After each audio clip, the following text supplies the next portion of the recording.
laisser sa trace dans l'histoire. Les informés continuent. Merci d'être avec nous. Le rappel de l'info, c'est Lauriane Delanoë.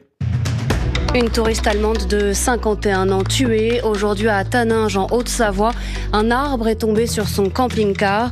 La Haute-Savoie et toute la région Auvergne-Rhône-Alpes balayées aujourd'hui par de violents orages accompagnés de grêle et de fortes pluies. Les autoroutes autour de Saint-Étienne en partie inondées cet après-midi. Le trafic des trains perturbé dans la Loire et dans la Drôme à Romans-sur-Isère. 2 familles ont dû être relogées. Un détenu agresse une infirmière à la prison de Lens en l'Aisne. Il était ce matin à l'infirmerie quand il l'a attaquée avec un stylo à billes. Elle est blessée au bras.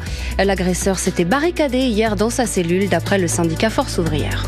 Au moins 8 policiers tués ce matin au Kenya. Une mine artisanale a explosé au passage de leur véhicule. Ils roulaient non loin de la frontière avec la Somalie. Une explosion aussi à Mogadiscio, la capitale somalienne, aujourd'hui à un contrôle de sécurité près du Parlement. Au moins 8 morts et 16 blessés. Une messe à Notre-Dame de Paris ce soir, la première depuis 2 mois, et l'incendie qui a en partie ravagé la cathédrale.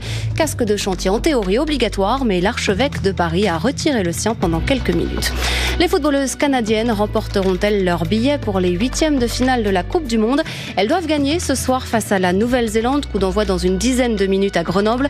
Cet après-midi, les Pays-Bas ont pris leur ticket grâce à une victoire 3-1 face au Cameroun. France Info.